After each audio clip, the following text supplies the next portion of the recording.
Bueno, vamos a ir al capítulo 3 nuevamente de Génesis. Estamos paseándonos allí y básicamente estamos apreciando la doctrina del pecado o teniendo una cosmovisión cristiana del pecado. Esto es entender o reconocer lo que la Biblia dice acerca del pecado. Entonces vamos a estar todavía tomando allí algunos versos para poder reconocer esto. Hemos dicho en nuestra última clase que las consecuencias del pecado en Génesis 3 y el resto de las escrituras o del canon bíblico realmente nos alcanzan hasta el día de hoy.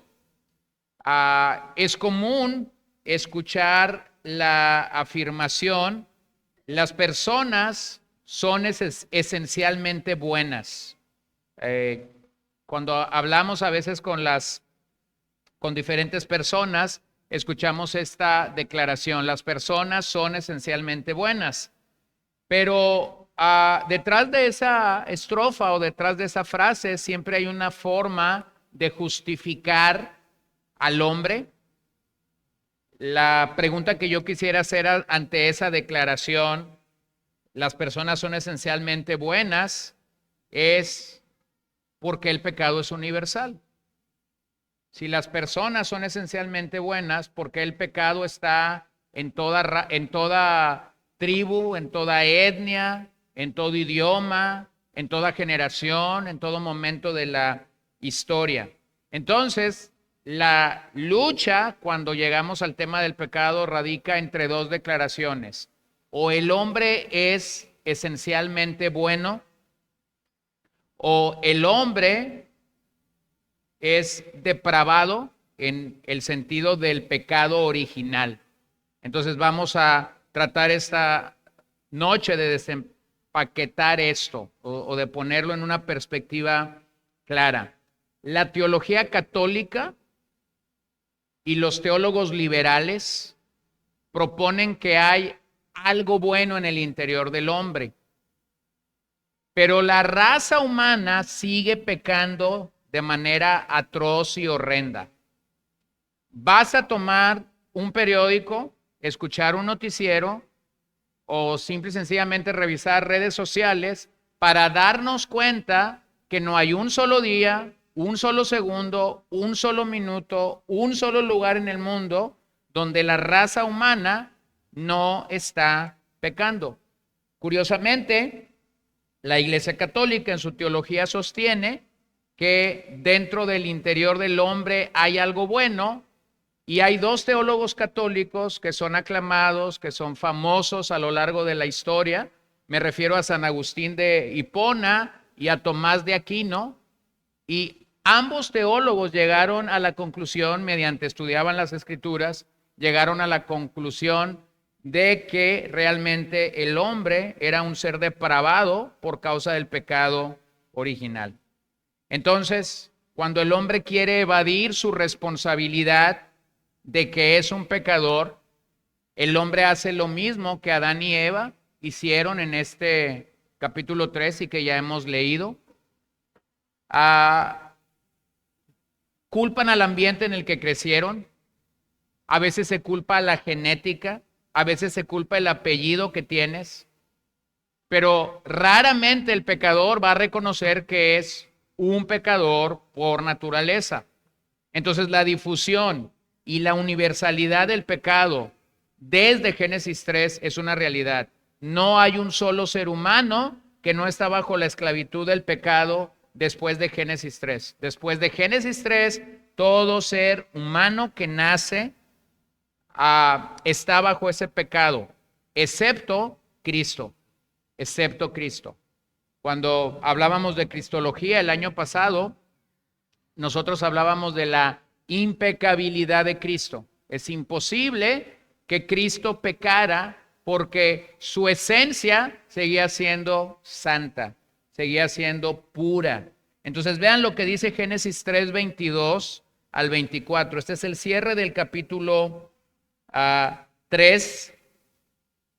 Entonces el Señor Dios dijo: ahora el hombre ha venido a ser como uno de nosotros, conociendo ellos el bien y el mal, cuidado ahora, no vaya a extender su mano y tome también del árbol de la vida y coma y viva para siempre.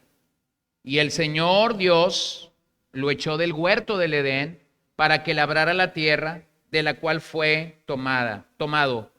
Expulsó pues el hombre y al oriente del huerto del Edén puso querubines y una espada encendida que giraba en todas direcciones para guardar el camino del árbol de la vida. Esa declaración del verso 22 puede causar confusión, ¿no? Ahora el hombre ha venido a ser como uno de nosotros, conociendo ellos el bien y el mal. Una gran cantidad de estudiosos o de eruditos del Antiguo Testamento y gente que ha consagrado su vida al estudio de Génesis, creen que detrás de esta expresión, el hombre ha venido a ser como uno de nosotros, hay una ironía santa. Es decir, se hace uso de una figura retórica que indica todo lo contrario. O sea, no es posible, si el nosotros está asociando o hablando de la Trinidad, no es posible que el hombre esté llegando a ser como Dios. ¿Se acuerdan cuál fue la mentira de Satanás en el capítulo 3? ¿Seréis como Dios?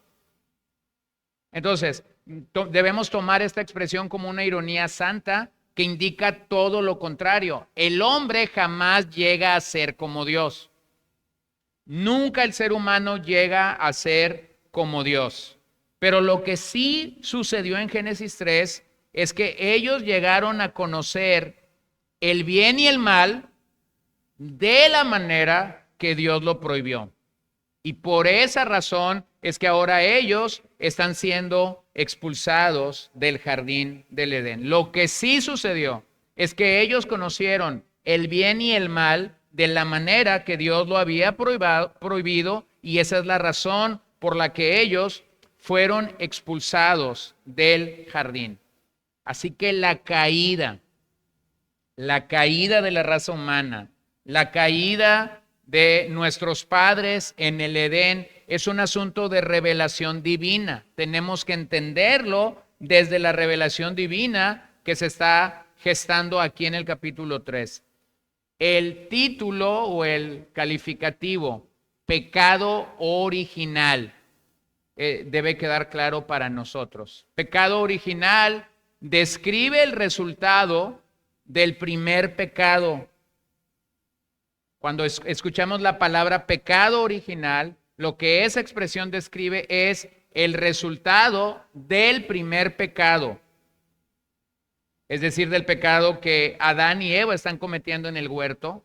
Por lo tanto, la pecado original se refiere a nuestra propia corrupción como seres humanos. Pecado original se trata de la condenación caída, de la condenación en la cual la raza humana cayó, y por lo tanto, a partir de entonces, el problema que toda persona que nace tiene.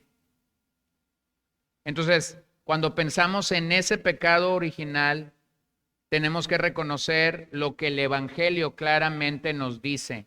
Solo el Señor Jesucristo fue libre del pecado original. El milagro de la encarnación, el milagro de que el Hijo de Dios tomara forma humana es glorioso.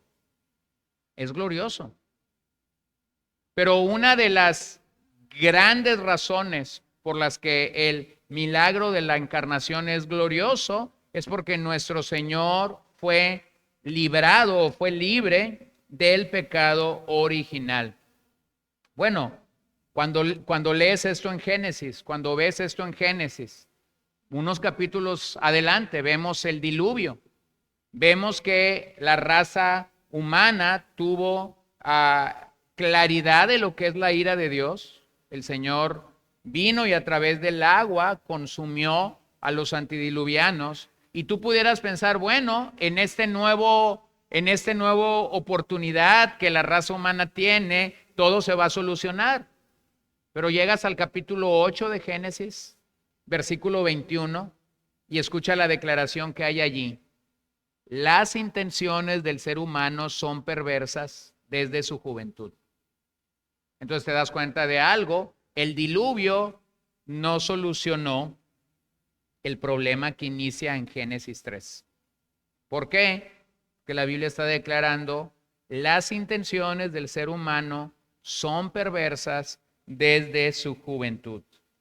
Entonces nosotros tenemos realmente, cuando pensamos en la doctrina del pecado, tenemos que empezar donde todo empezó, donde todo inició, y tenemos que reconocer cuáles son las implicaciones de este pecado original. Entonces, yo voy a usar mucha Biblia, pero permítanme también utilizar 3 o 4 declaraciones de teólogos o de historiadores que a lo largo de la cristiandad han hecho declaraciones que son sumamente importantes. Voy a iniciar con los teólogos de Westminster y ellos declararon acerca de esto.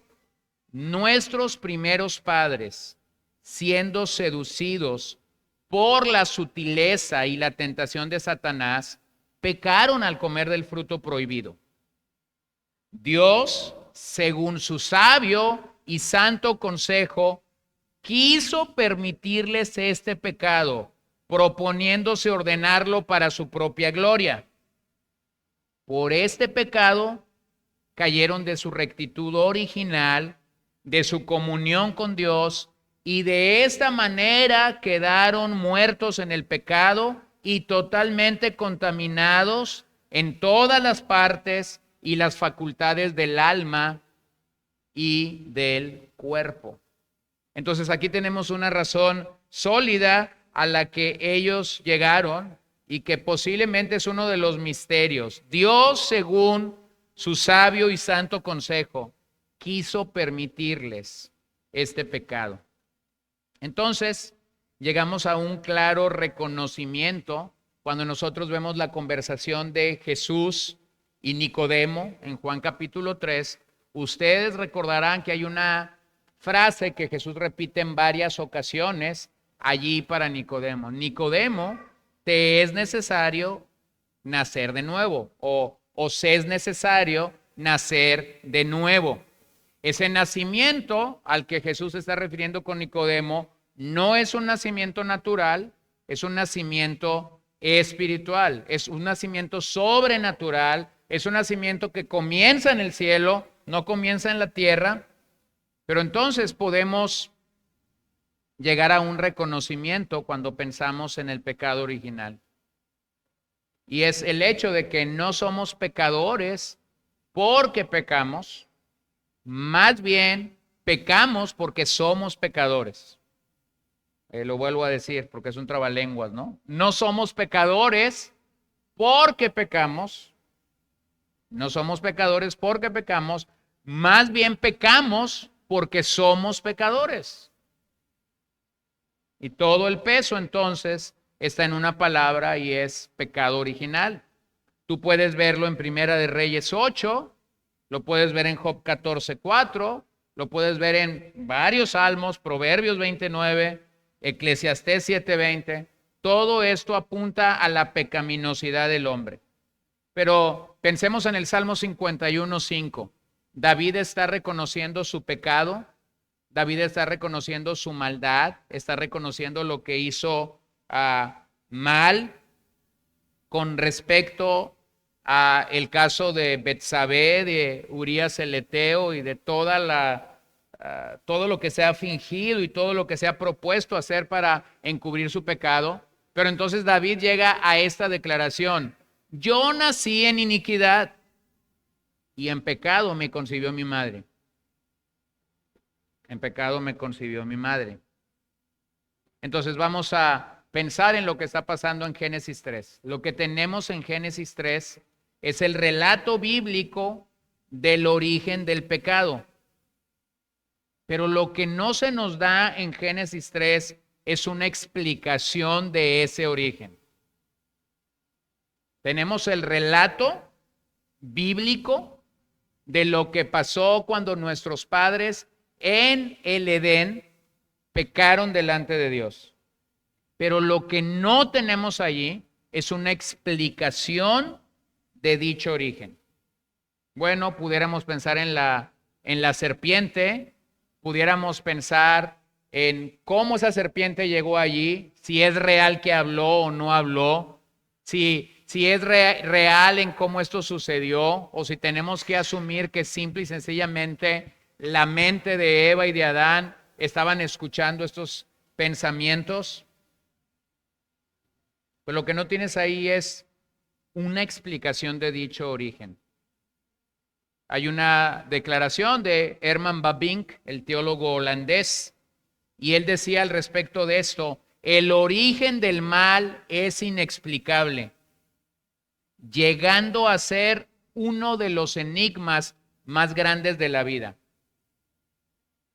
Entonces pudiéramos plantearnos la pregunta: ¿cómo dos seres que fueron creados a la imagen de Dios, cómo la creación de la cual la narración está diciendo que era buena, y cuando crea al hombre dice que es extremadamente buena, cómo llegaron a pecar o fallar al Señor? Bueno, esa es la parte a la que Bavinck llama un enigma divino. Hay muchas especulaciones, hay muchas posiciones, pero tenemos que insistir que esa parte precisa o exacta del origen del pecado no tenemos una explicación. Entonces, no entendemos, y posiblemente no nos alcanzará la vida para entender cómo una persona que ha sido creada en un estado de rectitud, en un estado de ausencia de pecado, pudo comenzar a pecar. Pero lo que sí sabemos es que pasó. Así como el Edén es un lugar real, Adán y Eva son dos personajes real, la historia que tenemos aquí es una historia real. En un momento determinado de la historia, ellos fueron infieles a Dios, sí, eso sí podemos decirlo, fallaron, pecaron, y entonces el pecado original comenzó a marchar o comenzó a caminar en la raza humana. Ante ello, tenemos que reconocer que los eventos de Génesis 3 no se están escapando del gobierno providencial de Dios. Y esa es otra parte que en todo esto pudiera como llevarnos a cierta confusión. El ver que todo era bueno, el ver que todo era extremadamente bueno, pero que un día nuestros padres, las cabezas federales de la humanidad, fallaron en el Edén, y que Dios lo hubiera permitido, pudiera ser tan irracional para nosotros. Pero lo que debes de afirmar, y estas son como buenas señales que tú puedes colocar en tu Biblia. Pero, por ejemplo, una buena señal debajo de Génesis 3, antes de llegar al 4, es: esto no estuvo fuera del gobierno providencial de Dios. No estuvo fuera. Dios no causó la caída del hombre. Dios no la causó, pero sí la permitió.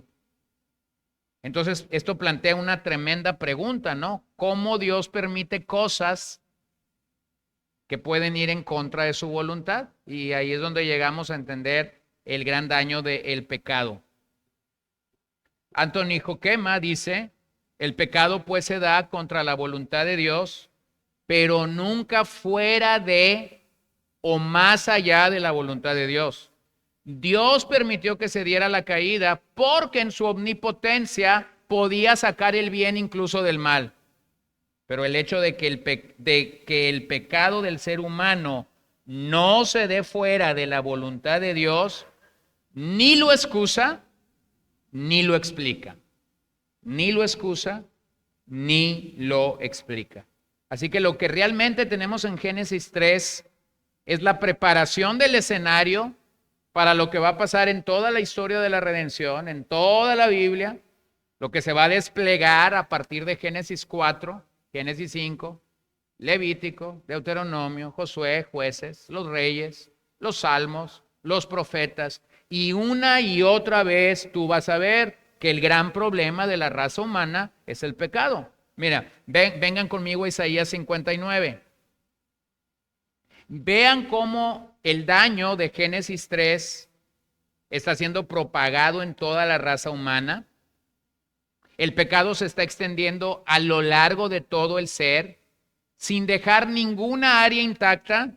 Por esa razón, toda nuestra inclinación siempre es hacia el pecado.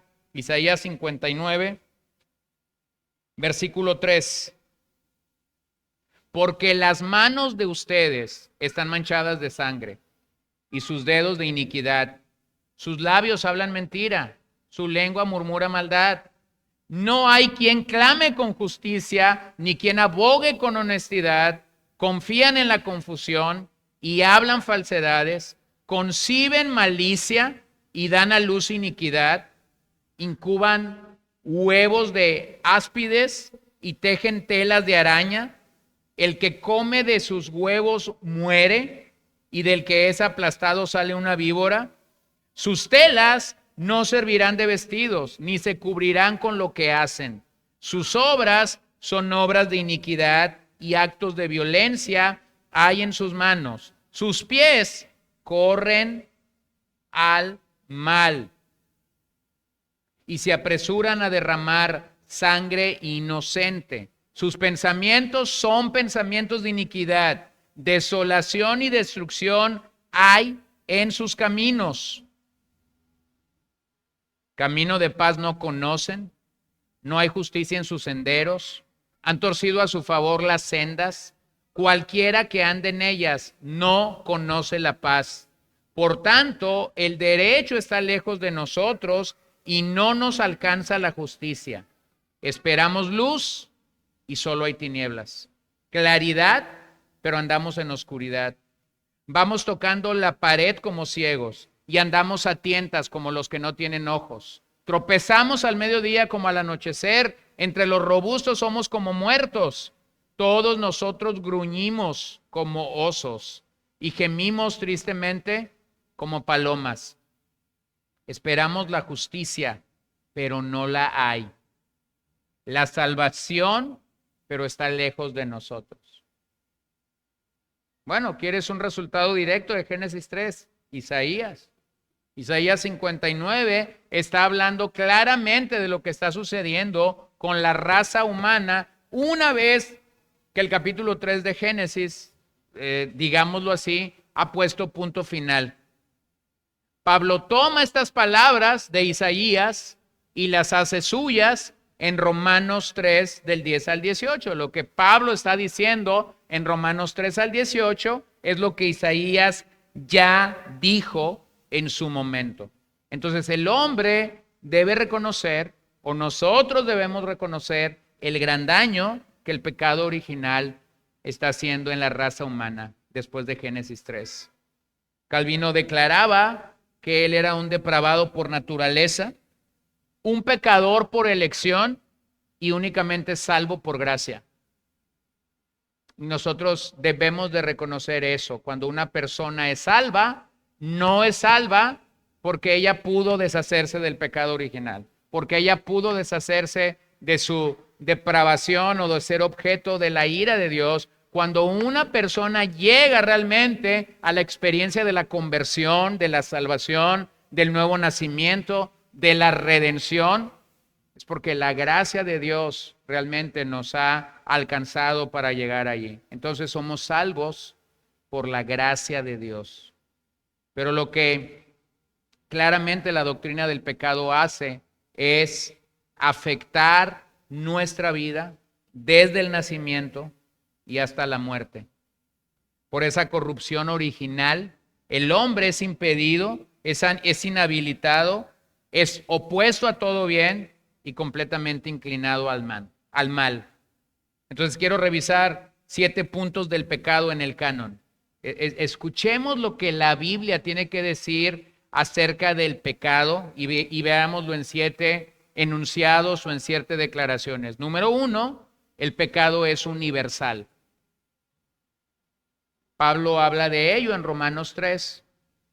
De hecho, en el argumento de Pablo, desde capítulo 1, capítulo 2, Pablo viene diciendo, este es el pecador, el judío es un pecador, el gentil es un pecador. Finalmente, cuando llega al capítulo 3, Pablo está listo para decir, Todos nosotros somos pecadores. Ninguno se libra.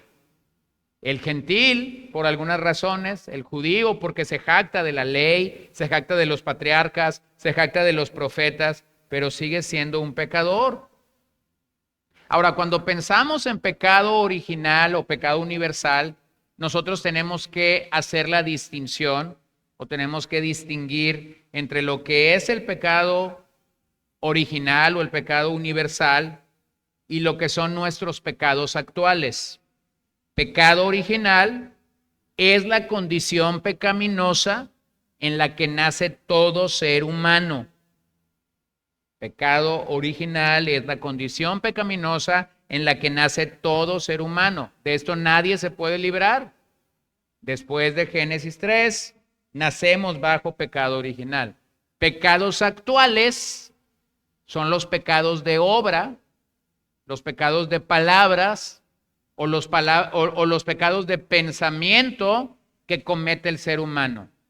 Entonces, cuando hablamos de forma universal y decimos somos pecadores, no estamos señalando ningún pecado en lo particular. Cuando decimos que la raza humana es pecadora, es porque el pecado original está en nosotros desde Génesis 3. Pero cuando tú quieres señalar pecados que son visibles de una persona o tus propios pecados, entonces nosotros ponemos calificativo. Esta persona es un pecador porque es un asesino. Es un pecador porque es un ladrón. Es un pecador porque es un adúltero. Bueno, todo esto son pecados actuales, pecados que pudiera distinguir a una parte de la sociedad, a un elemento de nuestras familias o a nosotros mismos. Son estos pecados actuales o pecados que cometemos y que la gente puede llamar por nombre. Pero el pecado original se originó en el tiempo del comienzo de la raza humana y lo que tenemos que entender es que el pecado original es la fuente de todo pecado actual. O como ya dijimos hace un momento, pecamos porque somos pecadores. Esta es la razón por la que cuando le decimos a un niño pequeño que no haga algo, es como si le estuviéramos diciendo, hazlo. No comas así. Y el niño inmediatamente comienza a comer así. No metas los dedos al contacto. Y el niño comienza a meter los dedos al contacto. Bueno, esa es una respuesta desde lo más profundo de nuestro ser por causa del pecado original. Mira lo que dice Primera de Juan 1:8. Si decimos que no tenemos pecado, nos engañamos a nosotros mismos. Y la verdad no está en nosotros. O Romanos 5:12. Por tanto, tal como el pecado entró en el mundo por medio de un hombre y por medio del pecado la muerte, así también la muerte se extendió a todos los hombres porque todos pecaron. Bueno, Romanos 5, voy a llegar ahí en la siguiente sesión. Romanos 5 explica de una manera magistral la manera como el pecado original va avanzando y va caminando de generación en generación o de época en época. Dice Pablo ahí, por medio del pecado la muerte, así también la muerte se extendió a todos los hombres porque todos pecaron. Y vean que Pablo está usando una idea o la idea clara de Pablo ahí en Romanos 5 es como si todos nosotros hubiésemos estado en el huerto del Edén. Pero resulta que tú y yo no estuvimos en el Edén, pero sí estuvo Adán y Adán nos representó en el Edén. Y cuando él pecó, realmente lo que está sucediendo es que todos nosotros pecamos. Entonces la solidaridad de la raza en Adán es clara. Nacemos en Adán, quien al pecar se convirtió en un pecador y la raza humana entonces posee ese pecado original. Primera de Corintios 15:22 es tan claro cuando dice, porque así como en Adán todos mueren, también en Cristo todos serán vivificados. ¿Quiénes mueren en Adán? Todos. también en Cristo todos serán vivificados. Bueno, el argumento de Pablo en Corintios 15 es identificados con Adán, identificados con Cristo. Entonces el pecado es universal, el pecado es original. Número 2, el pecado es igual a un estado de condenación. Cuando vamos avanzando en la historia de las Escrituras, podemos ver que el pecado es igual a un estado de condenación. El pecado siempre lleva a la muerte, el pecado siempre lleva a la condenación.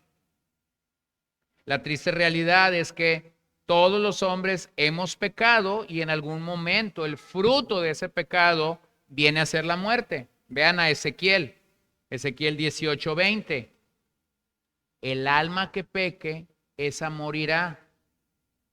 El hijo no cargará con la iniquidad del padre, ni el padre cargará con la iniquidad del hijo.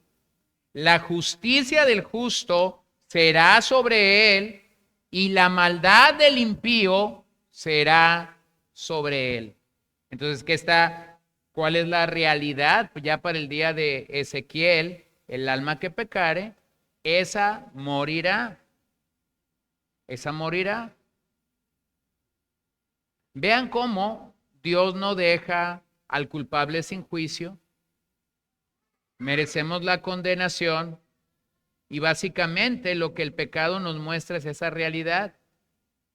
Nuevamente, cuando piensas en cuál es la solución es el Evangelio. Se requiere el arrepentimiento, se requiere un giro de 180 grados. Procedemos de los ídolos a un solo Dios. Abandonamos lo que nos domina, lo que nos tiene cautivos. Nuevamente Romanos 5:12. Por tanto, tal como el pecado entró en el mundo por medio de un hombre, y por medio del pecado, así también la muerte se extendió a todos los hombres, porque todos pecaron. O lo ves en Romanos 2:8. Pero a los que son ambiciosos y no obedecen a la verdad, sino que obedecen a la injusticia, vean el resultado: ira e indignación. Entonces, realmente el pecado es igual a un estado de muerte o a un estado de condenación. El hombre que yace bajo ese pecado, el hombre que está atado a ese pecado, no puede salir de allí. Necesita un Salvador, necesita la gracia liberadora de Dios. Estamos bajo una sentencia de muerte y cuando venimos al Evangelio nos damos cuenta de algo: hemos recibido misericordia. Posiblemente el autor que más peros tiene en las Escrituras es Pablo, ¿no? Has escuchado estos argumentos largos de Pablo y de repente introduce esta expresión, pero. O sea, merecíamos el castigo, merecíamos la ira, merecíamos el juicio de Dios, pero Dios quiso derramar misericordia. Bueno, hemos recibido misericordia a pesar de que el pecado nos lleva a una condición de muerte. Entonces Adán pecó como nuestra cabeza, como nuestro representante. Ese pecado de Adán tuvo implicaciones sobre todos nosotros. Lo podemos llamar una tragedia cósmica, realmente algo pasando, sucediendo que pone en un gran problema a la raza humana. Si lo quieres ver desde la temática de un juicio, las consecuencias penales de esta acción se conocen como culpa original. Observen que Adán y Eva sintieron vergüenza, comenzaron a esconderse, comenzaron a buscar cómo cubrir su desnudez. Ellos realmente estaban experimentando lo que nosotros conocemos como culpa, pero esta es la madre de todas las culpas. Habían fallado a Dios y ahora están en una situación realmente problemática. Número 3, no solo el pecado es original, no solo el pecado nos lleva a un estado de condenación o de muerte. Número 3, el pecado es igual a un estado de impureza. El pecado es igual a un estado de impureza. nuestra relación con el Dios Santo realmente se vio afectada. Ustedes pueden ver los esfuerzos de Dios en el libro de Levítico para llamar a su pueblo a ser puro, para llamar a su pueblo a caminar rectamente, para llamar a su pueblo a estar a cuentas con Él. Lo vemos claramente en el Código Levítico. O sea, si una expresión es clara en el libro de Levítico es que Dios quería un pueblo santo, pero es que es imposible ser santo si este problema del pecado no es solucionado por medio de un redentor o de un salvador. Míralo en los días de Isaías, capítulo 6, versículo 3 y 5. Isaías 6, versículo 3 al 5. Y el uno al otro daba voces diciendo: Santo, santo, santo es el Señor de los ejércitos, llena está toda la tierra de su gloria. Y se estremecieron los cimientos de los umbrales a la voz del que clamaba, y la casa se llenó de humo. Entonces dije: ¡ay de mí! Porque perdido estoy, pues soy hombre de labios inmundos, y en medio de un pueblo de labios inmundos habito. Porque mis ojos han visto al Rey, el Señor de los ejércitos. ¿Qué hace Isaías 6? Un claro contraste entre la pureza de Dios y la impiedad del pueblo. Si algo hace que haya un efecto en nuestras vidas de la santidad de Dios, es que mientras más conozco a Dios y puedo ver su grandeza, su santidad, deleitarme en sus atributos, mientras esto va creciendo en la vida de un ser humano, entonces ese ser humano no solamente tiene la realidad de la santidad de Dios, ese ser humano también tiene la realidad de su propia impureza, de sus propias fallas, de sus propias faltas, de aquellas áreas donde todavía ese ser humano necesita más de Dios.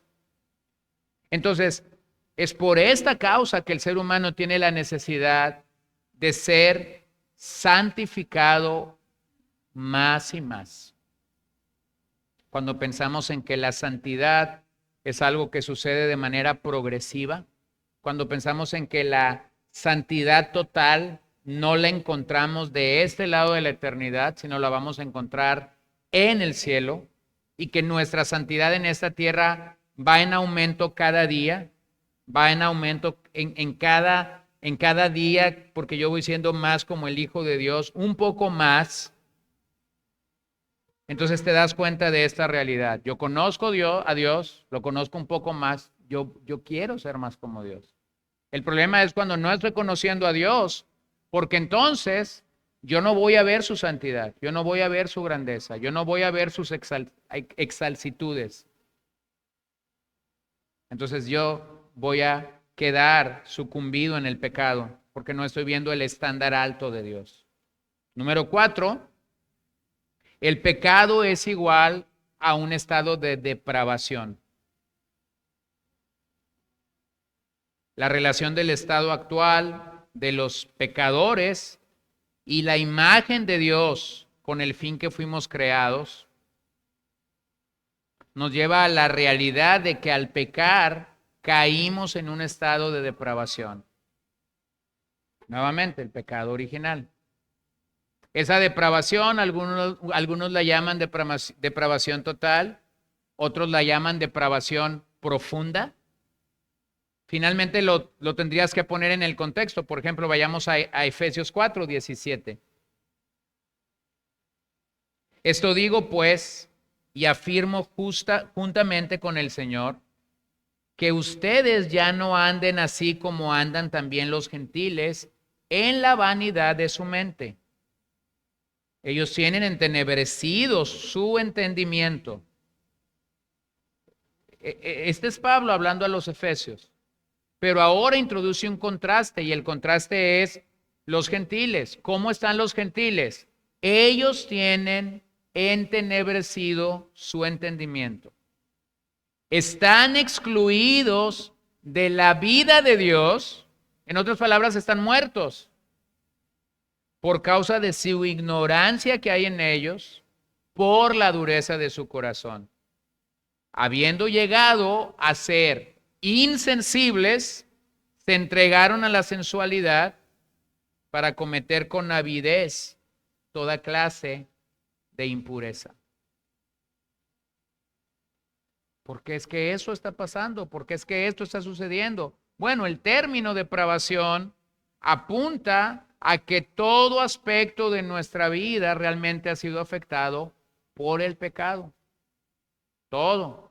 Mi mente, mis palabras, mis acciones, mis hábitos, mis sentimientos. Esta realmente es una depravación universal, ya que todo nuestro ser se vio afectado por el pecado. Ahora, que esta depravación esté allí tiene que ver con la extensión de dicha depravación. Realmente la extensión de esa depravación es total en el ser humano. Esa depravación total o profunda apunta a la corrupción del pecado original, alcanzando todos los aspectos de la raza humana, todos nuestros apetitos, todos nuestros impulsos. Por eso es que no hay una sola persona que pudiera decir, aunque lógicamente estos términos teológicos nadie los domina o nadie los sabe fuera del Señor, a veces no los dominamos nosotros dentro del ejercicio de la fe cristiana, pero no es como que una persona que no tiene al Señor está caminando por la tierra diciendo, soy un depravado total, soy un depravado profundo. No sucede así, ¿verdad? Llegamos al Señor, alguien nos comparte el Evangelio. Cuando alguien nos comparte el Evangelio, el Señor nos da la gracia para confiar en Él, para creer en Él. Comenzamos a leer la Biblia y entonces comenzamos a pegar todas las piezas del rompecabezas. Y cuando comenzamos a pegar todas las piezas del rompecabezas, comenzamos a entender, nunca busqué al Señor, nunca amé al Señor, nunca tuve un deseo genuino o verdadero de leer la Biblia. Esa Biblia que me regalaron estuvo ahí guardada por 25 años llena de tierra. No había ningún sentimiento que me llevara realmente a Dios.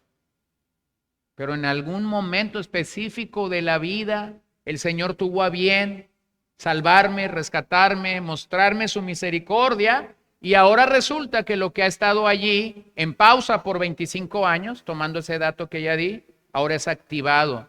O ahora es el momento de Dios para tratar con ese pecado en mi vida. ¿Qué más puedes observar en una persona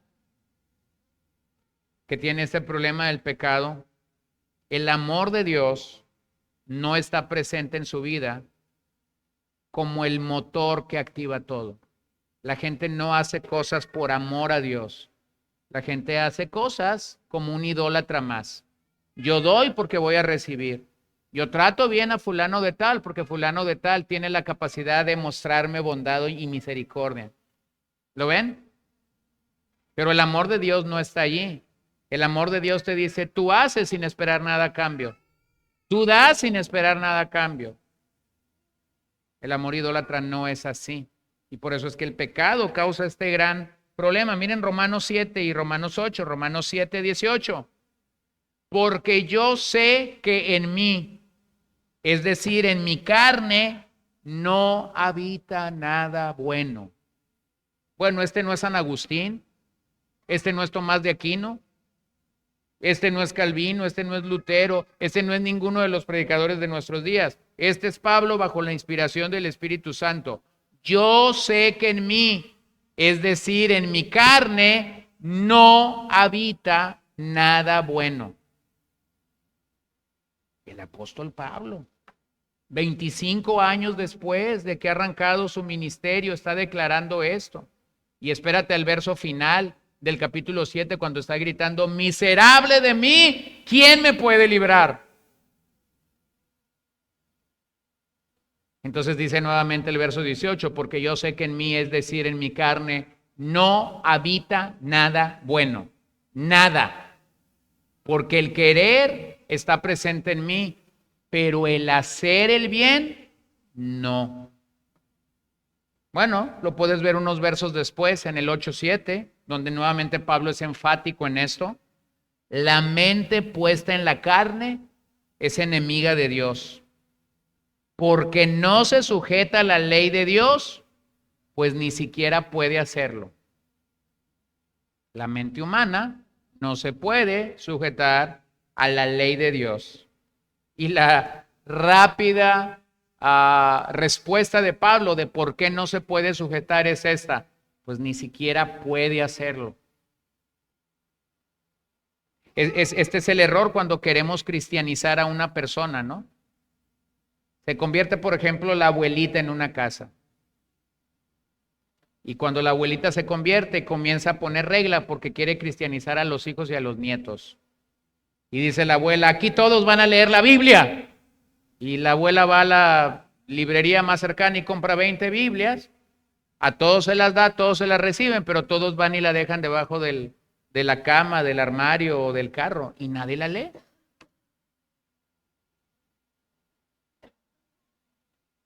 Y yo he escuchado a tanta gente me ha dicho lo siguiente, ¿no? Yo odiaba realmente la Biblia, pero el día que fui salvo, el Señor cambió eso en mi corazón. Y es que con la salvación también se nos regala un amor por la palabra de Dios. Un nuevo amor por la palabra de Dios. Número 5, el pecado es igual a inhabilidad. Inhabilidad. El hombre no puede, simplemente. Cuando Jesús le está diciendo a Nicodemo que necesita nacer de nuevo, que necesita responder al Evangelio, claramente como lo vemos ahí, nosotros tenemos que llegar a entender cómo es que el Evangelio realmente irrumpe en nosotros para provocar o producir el nuevo nacimiento. Nuestras voluntades son libres, pero nosotros como seres humanos no lo somos. Estamos atados al pecado original. Nuestra voluntad tiene el poder de hacer lo que quiere, pero nosotros somos esclavos del pecado y por eso no hacemos otra cosa más que pecar. Ahora que está de moda en nuestros días el hecho de pensar en estas personas adictas, como los quieras mencionar, como coquetos, como tazos dorados, o como lo quieras mencionar, te das cuenta de una realidad, ¿no? Cuando a esta gente se le dice, ¿cuánta capacidad de sufrir tienes para la vida? O en la vida, ¿cuánta capacidad de sufrir has tenido? Bueno, eso es lo que realmente hace el pecado. Somos esclavos del pecado y cuando somos esclavos del pecado, no estamos haciendo otra cosa sino pecar. Un día yo escuché a un borracho, estaba tirado en una calle y no sé si el que le estaba haciendo la pregunta era su amigo, su compadre o si era alguien más pasando por ahí, pero eran más o menos 8:30, 9 de la mañana, estaba fuera de una tienda de estas que venden alcohol todo el día y ya estaba tomando. Y entonces cuando yo me estoy bajando del carro, este señor le dice, ¿ya tan temprano tomando? Y la respuesta de este hombre que estaba tirado, amanecido, maloliente, le dice, ¿acaso hay otra cosa que hacer en la vida? Eso es lo que el pecado hace. El pecado nos atonta, el pecado nos autodestruye, nos automata. Pero el pecador no sabe que está camino al precipicio porque está muerto a esa realidad. O sea, piensa que esa es su vida, piensa que todos están igual que él y no ve más allá. ¿Por qué? Porque el pecado inhabilita. Inhabilita. Entonces nuestra tragedia es que tenemos el poder de hacer lo que queremos y optamos por no hacerlo. El pecador siempre elige fuera de la gracia de Dios. El pecador siempre elige el camino más torcido. El pecador siempre elige el camino más doloroso. Y lo vemos claramente, la gente se goza en el pecado y finalmente terminas pecando.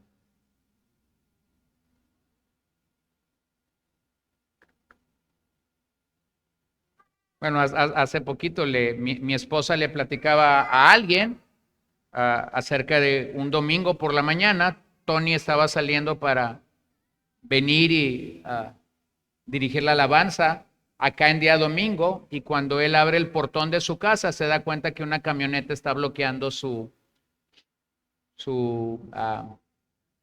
entrada y su salida. Los vecinos de al lado se habían amanecido, no meramente en cuestiones espirituales, se habían amanecido y tenían a un conjunto de música. Y entonces cuando mi cuñado se acerca y va y les dice si pueden mover su carro para él poder salir, el dueño de la casa, con un poco de polvo blanco todavía en sus bigotes, se levanta y airadamente comienza a tratarlo, a decirle de que si quién es él para pedirle que quite su camioneta. Y entonces escuché cuando mi esposa dice, y como mi hermano es una rocola abierta, lo único que se le ocurrió cuando vio a músicos fue tararear una canción y los músicos lo siguieron. Y entonces este amigo con polvo en el bigote y airado porque le han pedido que quite su carro de la cochera, comienza a alegrarse porque un nuevo cantante ha llegado a la fiesta. El pecador no puede hacer otra cosa más que seguir alimentando su pecaminosidad. Entonces lo que salvó a mi cuñado es que es una rocola abierta. No sé cuántas tuvo que cantar allá para poder llegar a cantar aquí. No, ya no recuerdo. Esa parte de la historia se las voy a deber. Pero lo que quiero que vean es cómo el pecado inhabilita a la gente. Y la gente puede pasar de una ira porque quiere porque alguien pide que quite su carro, a estar feliz porque ahora esa persona que simple y sencillamente quiere salir de su casa le está cantando con los músicos que ya están ahí todos cansados y agobiados de toda la noche. El pecador entonces está inhabilitado para responder. Por eso nunca creas cuando un pecador te dice yo tengo la fuerza de voluntad para dejar esto. Eso es la peor mentira que alguien puede creer. Si tuviera la fuerza de voluntad para hacerlo, entonces hace mucho lo hubiera dejado de hacer. Y sucede con todo, ¿no? Con el alcohol, con la droga, con el desorden moral. Es más, no nos vamos a ir muy lejos. Sucede hasta con la comida. ¿No les parece? Decimos, yo tengo la convicción y el poder de que debo dejar de comer pan. Solo voy a tomar café.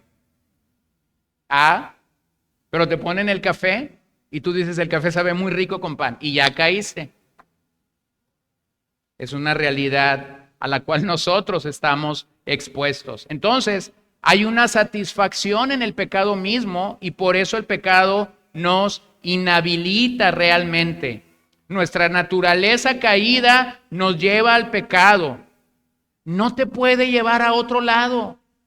No puede llevar a la persona a otro lado porque es el único camino que conoce y que está listo para recorrer. Entonces el ser humano físicamente tiene la capacidad de cometer adulterio, aunque moralmente puede rechazarlo.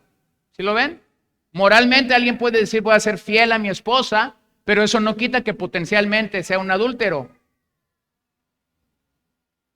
Es como cuando una persona sobria le dice a un alcohólico, potencialmente soy un alcohólico.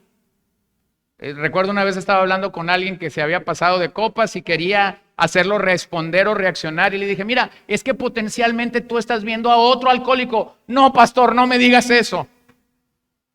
Potencialmente lo soy y potencialmente tú eres igual que el peor pecador que se ponga de frente a ti. Pero moralmente tú puedes decidir no serlo. Tú puedes tener a un adúltero o a un fornicario frente a ti y decir potencialmente yo puedo rebajarme y ser igual que tú, pero moralmente yo decido no serlo. ¿Lo ven?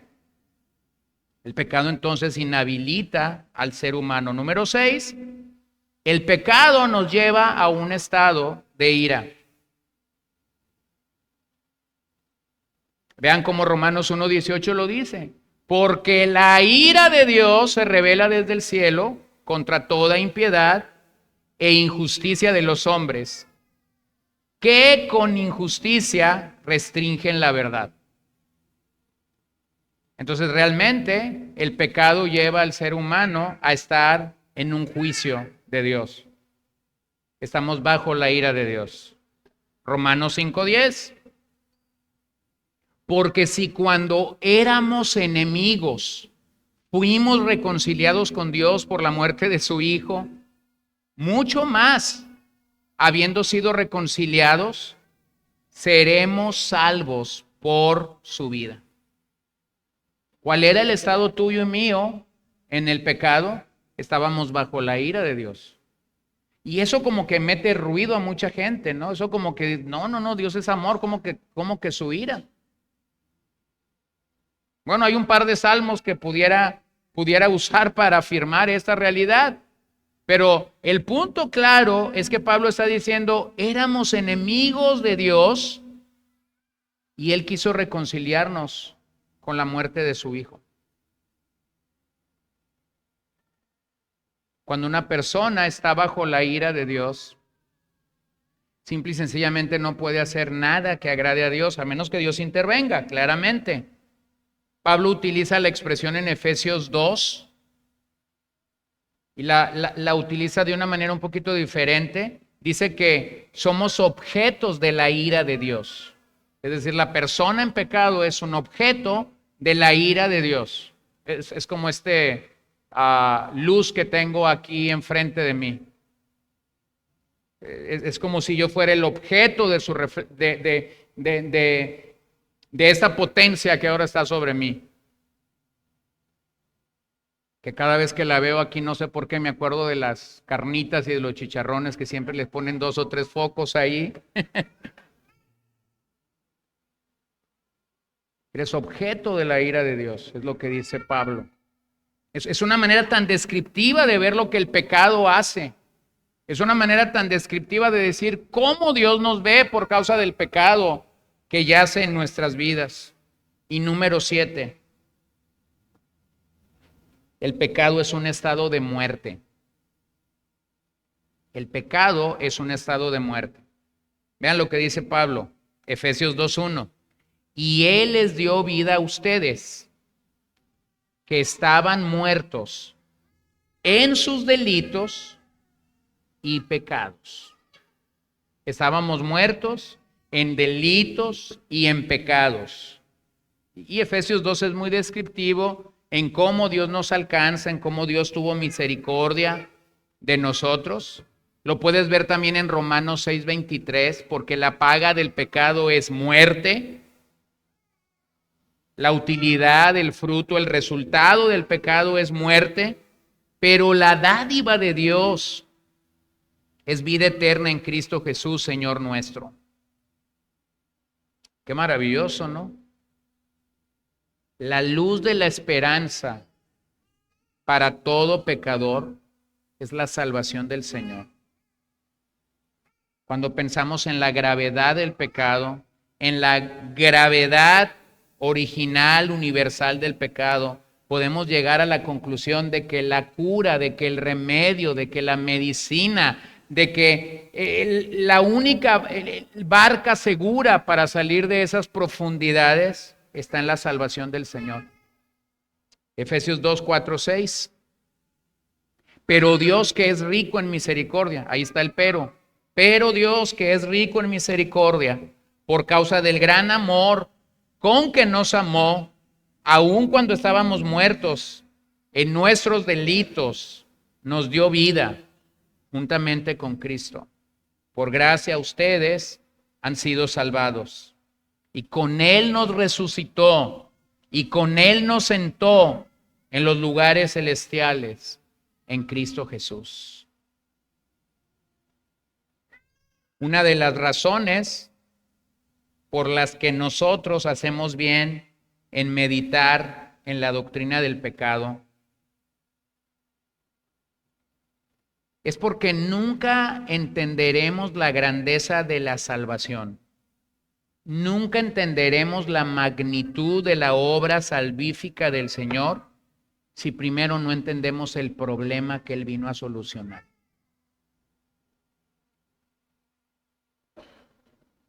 El pecado nos engaña, nos atemoriza, nos paraliza, pero la única solución es nuestro Señor. Termino con 2 citas. Primera de Juan 3, versos 4 al 5. Todo el que practica el pecado, practica también la infracción de la ley. Pues el pecado es infracción de la ley. Ustedes saben que Cristo se manifestó a fin de quitar los pecados y en Él no hay pecado. Entonces, claramente Juan nos lleva a una realidad.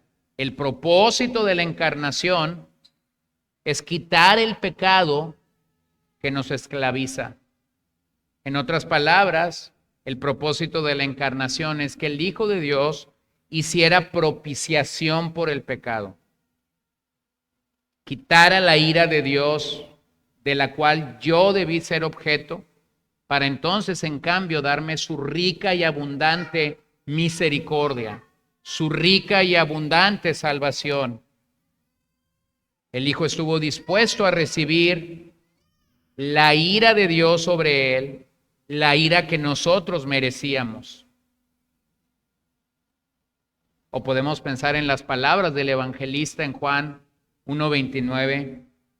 Al día siguiente Juan vio a Jesús que venía hacia él y dijo: ahí está el Cordero de Dios que quita el pecado del mundo.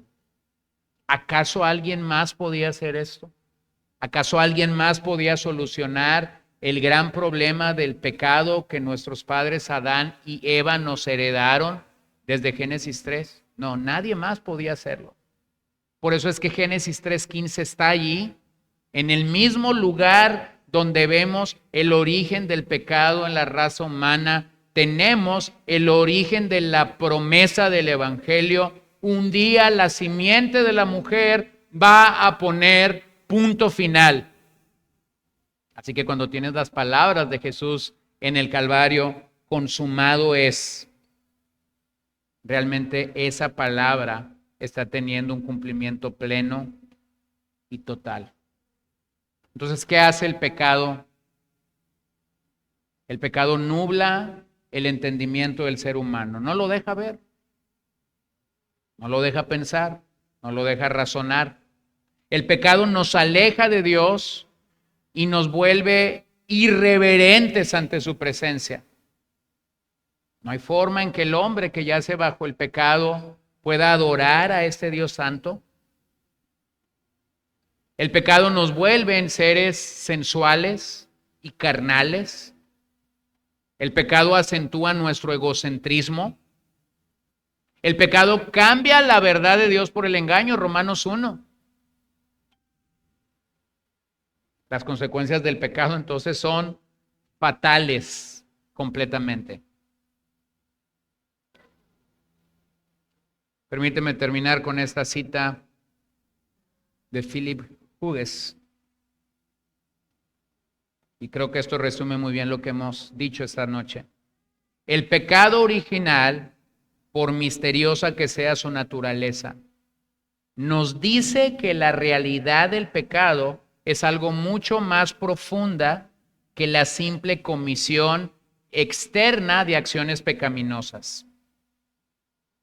Nos dice que hay una raíz interna de pecaminosidad que corrompe la verdadera naturaleza del ser humano y de la que brotan sus acciones pecaminosas. Al igual que el veneno mortal, el pecado penetra en la médula misma del ser humano y de hecho la ha infectado. De allí su necesidad de la experiencia total de un nuevo nacimiento, por medio del cual, con la gracia de Dios en Cristo Jesús, se realiza la restauración de su verdadera humanidad. Aquel hombre que fue creado sin pecado en el Edén y que después de Génesis 3 está transmitiendo una y otra vez su pecaminosidad, solo tiene una esperanza, una única esperanza para todo pecador, y es la persona y obra de nuestro Señor Jesucristo. Entonces, cuando alguien no entiende lo que el pecado ha hecho, no podrá deleitarse en la salvación. A veces tenemos gente, incluso en la iglesia, viniendo 10, 15, 20 años, que nunca entendió la doctrina del pecado. Y por eso cuando tú tienes a alguien diciendo, adoremos al Señor porque Él nos salvó, Él va a estar estando pensando en si su perro va a vivir 10 o 15 años, si su perico va a hablar o no va a hablar, o si va a comer carne o si va a comer mariscos después del servicio. No tiene nada en qué deleitarse, porque para él la salvación es simplemente haber agregado algo religioso a su vida, pero nunca entendió lo que el pecado realmente había hecho en su vida, hasta dónde el pecado lo había hundido en la desesperación y en el caos. Cuando el anciano John Newton estaba casi al final de su camino y algunas personas estaban queriendo que él se retirara del ministerio público, enviaron a un joven para tratar de convencerlo, y aunque él estaba perdiendo su memoria, después de muchos años, se le recuerda por esta estrofa: yo solo sé que soy un gran pecador, que necesito a un gran Salvador. Y mientras el hombre no conoce la doctrina del pecado y no puede reconocer que dentro de nosotros yace esa naturaleza pecaminosa, entonces no podrá deleitarse en el Salvador de su alma. Por eso es que necesitamos la doctrina del pecado. Por eso es que necesitamos ahondar en ella, conocerla en ella. Este no es un mensaje que busca juzgar absolutamente tu condición, porque de hecho tu condición es mi condición y es la condición de toda la raza humana. Pero este es un mensaje que busca abrir nuestro entendimiento y nuestro panorama. Esto éramos sin Dios. Por la misericordia de Dios somos esto. No hay nada más, no hay nada de lo cual gloriarnos, no hay nada de lo cual jactarnos, porque de hecho todo esto es por la pura misericordia y benevolencia del Señor. Oremos. Señor, te damos gracias esta noche. Bueno, hemos hecho un recorrido amplio por todas estas citas, pensando en lo que los profetas dijeron, lo que Moisés dijo, lo que David dijo, lo que Juan, lo que Pablo dicen en estos pasajes, lo que tú mismo dijiste acerca de nacer de nuevo. Y no nos cabe duda que dentro de nosotros yace esta naturaleza pecaminosa que nos lleva a pecar, que nos lleva a la incredulidad, que nos lleva a la pereza, que nos lleva a estar lejos y separados de ti.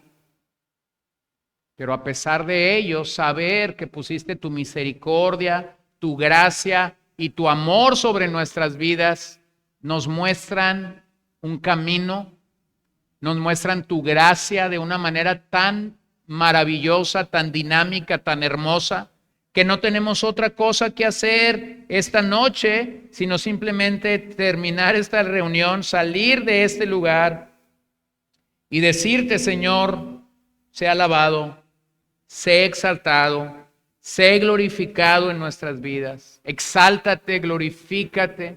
Gracias, porque cuando éramos objetos de la ira de Dios, tuviste a bien hacernos objetos de su amor, de su misericordia, de su gracia, de su salvación. Señor, gracias por aquella maravillosa promesa, el protoevangelio de Génesis 3:15, en el cual cada uno de los que estamos aquí, de los que nos escuchan, pudo recibir la bendición de que aquel día destruyeras a la simiente de la serpiente. Señor, queremos adorarte y alabarte porque tu evangelio tiene esperanza, tu evangelio tiene gracia, tu evangelio tiene salvación para nosotros, pero también sé, Señor, que aún este evangelio llegará a más personas. Así que yo te pido que ahora mismo tú lleves adelante la obra de tu evangelio entre nosotros, entre tu iglesia, entre nuestras familias, entre nuestros amigos, entre nuestra comunidad, entre nuestra ciudad. Señor, oramos que bendigas este estado, que bendigas la situación allí ahora mismo en Culiacán, en el centro de nuestro estado. Señor, levanta tu iglesia en ese lugar. Levanta tu pueblo que está orando, que está clamando a ti para que tú uses este tiempo. Clamamos, Señor, que esto sea una realidad, que muchos te puedan conocer, que muchos puedan venir a ti, que muchos puedan saber que no hay otro lugar en el cual podemos confiar, sino solamente en Jesús. Así que te rogamos todo esto para la gloria de tu nombre y pedimos que la exaltación y la gloria de Dios puedan ser levantadas en nuestros corazones. Señor, bendícenos al salir de este lugar. Gracias por tu gracia en nuestras vidas. Gracias por tu palabra esta noche entre nosotros. Permítenos poder deleitarnos en la gran obra que tú has hecho en nosotros. Poder alabarte, poder adorarte, poder bendecirte, Señor, por tu providencia, por tu cuidado monumental sobre nosotros. Y por sobre todas las cosas, por enviar a tu Hijo amado, a poder ser el segundo Adán que trajera vida, vida eterna, vida en abundancia, nueva vida a nosotros. Te damos gracias y te alabamos. En el nombre de Jesús oramos esta noche, Señor. Amén. Amén. Bueno, gracias por acompañarnos. Que el Señor les guarde y el Señor les bendiga.